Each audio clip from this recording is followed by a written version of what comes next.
Hi అండి, ఎలా ఉన్నారు? నేను మీ ముబీనా. పోయిన వీడియోలో నేను ఎకనామిక్ డెవలప్మెంట్ ఇంపార్టెంట్ క్వశ్చన్స్ పెట్టాను కదండి. ఎంజీయూ యూనివర్సిటీ వాళ్ళకి ఎగ్జామ్స్ నడుస్తున్నాయి, 6th సెమ్ వాళ్ళకి. ఇప్పుడు మనం ఆ క్వశ్చన్కి మనకు కలిసినాయా లేదా ప్రూఫ్ మొన్న మీకు ఇగో ఇది క్వశ్చన్స్ చూపెట్టిన మీకు అవి వచ్చినాయో రాలేదో మనం ప్రూఫ్తో చూద్దాం. ఇది మనకి ఎగ్జామ్ జరిగిందండి. డేట్ చూడండి, May 24, 6th సెమిస్టర్. ఓకేనా, మన పేపర్ ఇక్కడ ఆర్థిక వృద్ధి అనగానేమి, వాటి మధ్య ఉన్న భేదాలను తెలపండి. ఈ క్వశ్చన్ ఉంది కదండి, ఈ క్వశ్చన్ ఇక్కడ లాంగ్ క్వశ్చన్లో చూద్దాం. ఆర్థిక వృద్ధిలో ప్రభుత్వ మరియు మార్గపద అధికారులు ఆర్థిక వృద్ధి మరియు అభివృద్ధి మధ్య తేడాలు వివరించండి. వచ్చింది కదండి, 12 మార్క్స్. ఒకటి కలిసింది, 1 2.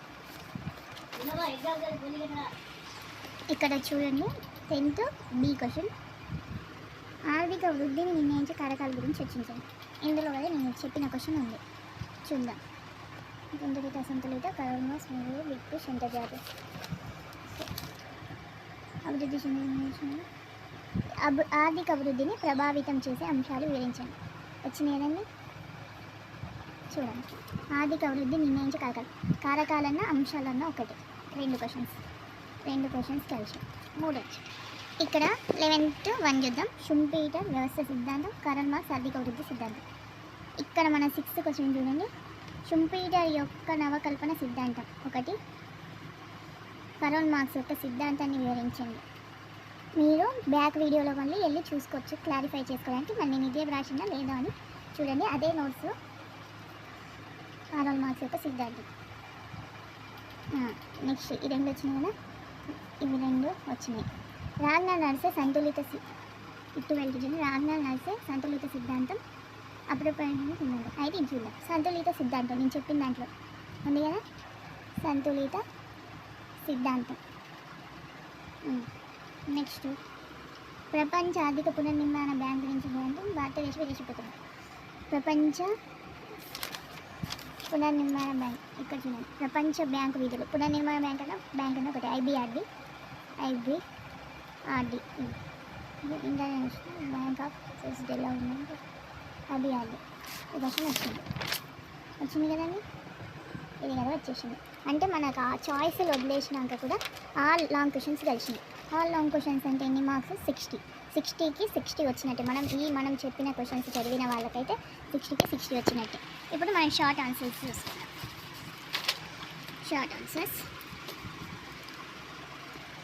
ఏముంది? మానవ అభివృద్ధి సూచిక ఇల్లుందా? ఉంది. మానవ అభివృద్ధి సూచిక వచ్చింది కదండి, వచ్చింది. చూడండి, మానవ అభివృద్ధి సూచిక ఫస్ట్ క్వశ్చన్. ఇందులో మన సెకండ్ క్వశ్చన్ నేను పెట్టిన దాంట్లో సెకండ్ది సహజ వనరులు వచ్చింది కదండి, మానవ అభివృద్ధి సూచిక. నెక్స్ట్ బిగ్ శ్రమ విభజన, ఇందులో నేను పెట్టలేదు, అది రాలేదు. బిగ్ పుష్ సిద్ధాంతం, మనం ఆల్రెడీ బిగ్ పుష్ సిద్ధాంతం అందులో లాంగ్ క్వశ్చన్లు జరిగినాం కాబట్టి ఆల్రెడీ ఇందులో కలుస్తుంది, అంటే ఇది వచ్చినట్టే. బిగ్ పుష్ సిద్ధాంతం బహుళజాతి సంస్థలు లాంగ్ క్వశ్చన్ జరిగినాం కాబట్టి ఇది కూడా వచ్చినట్టే. ఇంకా అంతర్జాతీయ ద్రవ్యనిధి IMF, ఇది ఎక్కడి నుంచి? ఇంటర్నేషనల్ ద్రవ్యనిధి వచ్చింది కదండి. అసంతులిత సిద్ధాంతం లాంగ్ క్వశ్చన్లలో చదివినాం. అసంతులిత సిద్ధాంతం లాంగ్ క్వశ్చన్లలో బిగ్ పుష్, ఇది షార్ట్కి రాయొచ్చు. అసంతులిత సిద్ధాంతం, బహుళజాతి సంస్థలు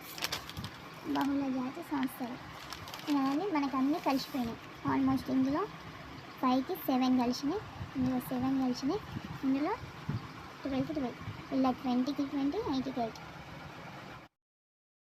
నా వీడియో నచ్చినట్లయితే మీరు లైక్ చేయండి, షేర్ చేయండి, కామెంట్ చేయండి, సబ్స్క్రైబ్ చేసుకోండి. Study with Mubeena.